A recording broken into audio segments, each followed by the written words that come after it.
Hey guys, Dimension Master Studios here. How y'all doing? So I'm sure as you guys know, when it comes to Ninjago, we have gotten a lot of seasons over the years when it comes to the show. A lot of them being really good and well done seasons. Others not as much, and some seasons can be pretty bad. But at the same time, there are some seasons that I feel are really good, but tend to go underappreciated by other Ninjago fans, mainly because they say that they're bad for some reason or another. And in today's video, I decided I was going to share with you guys my personal top 5 most underrated Ninjago seasons. Now, this is obviously just my own opinion, yours can be different, and that is totally fine. Feel free to leave your personal opinions down below, and let's get into this whole thing. Also, one last thing, even though this is a top 5, this isn't going to be a ranking video. These are just 5 seasons in general that I feel are underrated. So let's begin. Starting off, we have Prime Empire.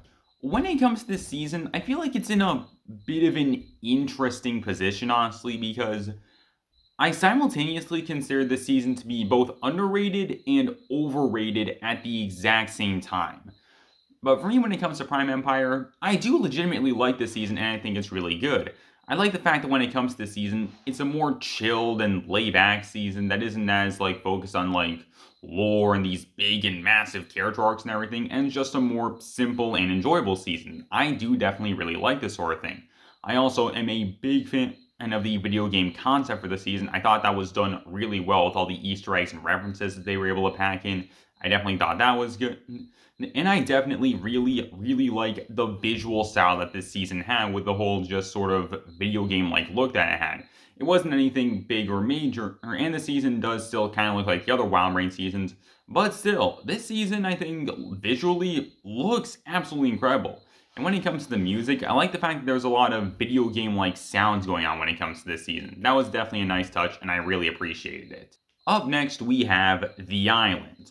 A lot of people generally talk about Seabound and talk about how great and amazing it is as a season, but I feel like not as many people tend to talk about The Island. And for me personally, I really like The Island, and in fact, I honestly consider it to be a better season than Seabound, honestly.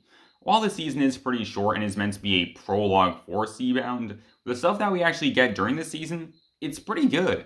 I like the fact that when it comes to this season, we have the ninja traveling to this mysterious island place to explore. I thought that was definitely something pretty interesting since we haven't seen that in a while. I like the whole idea of the team working a bit more as a unit and together, albeit some brief moments. That was definitely really nice. I like the fact that we got at least a little more focus on Jay when it came to this season. That was definitely something pretty cool. Well, I love Zippy. He is honestly my favorite dragon in the entirety of the show, and I really like Chief Mamatus and the Keepers, and I feel that they are some genuinely underrated characters, honestly. And I like the fact that when it comes to this season, they do the whole twist thing where, in this case, it was the presumed villains who were the ones being tricked the whole time, not the good guys. I thought that was pretty good. And to build up to season 15 towards the very end with showing off Wajira, I thought that was a nice touch. It reminded me a bit of Tournament's ending showing off Moro. Up next, we have Hunted. When it comes to Hunted, I'm going to be completely honest with you guys, this is easily my favorite season we got when it came to the Oni trilogy. This season, I feel, took all the good stuff from season 8 and just did it better, honestly. Just a more dark, mature story, a more ambitious storyline with the two realms thing going on, more amazing stuff going on with Lloyd and his character, and a lot more Garmadon.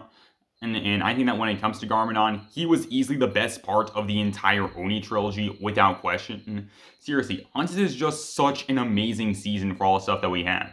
And again, the two realm storyline, I feel, works really well actually with this very different season. So in a situation in which the ninja have lost and just things for them are basically at their lowest points, and they gotta do whatever they can in order to just try and make things better. But in addition to that, they're also separated, with the original 4 ninja and Wu in the first realm, and Lloyd and Nia stuck in Ninjago. Again, I think that is something that's pretty interesting. And plus, also, I really like how this is able to just develop more lore and backstory for the first Ninjutsu Master. I definitely like that. And I do really like Faith. I think that she is an absolutely amazing character, and she, I think, is just the best new character we got during the events of the Oni trilogy. She was amazing. And once again, I feel like when it comes to Hunted, this is honestly the best season we got when it comes to the Oni trilogy. Although, for me personally, I don't think that's saying much, because I'm just going to be honest with you guys, I didn't like the Oni trilogy. I thought it was pretty bad, and I even made a whole video talking about that. So please go check that out if you want to see more. Up next, we have Rebooted. And this, I feel, was the first Ninjago season to really become underrated given how time went on when it came to fans, with a lot of people not really liking this season all that much as time went on. But for me personally, even back then, I still really liked Rebooted, and I still think it's an absolutely amazing season.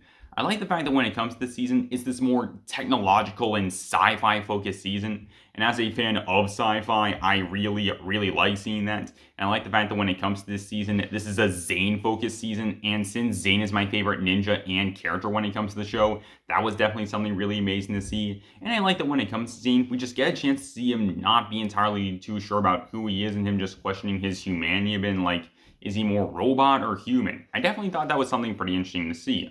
Albeit it wasn't some briefer moments, again, it was still something pretty cool to see. And I like the fact that they decided to bring back the Overlord and Pythor for this season. And it's also cool that when it comes to the Overlord, he decides to take Lloyd's main strength, which is his golden power, and turn it against him, because whenever Lloyd uses his golden power, it makes the Overlord's forces stronger. That was definitely something pretty cool.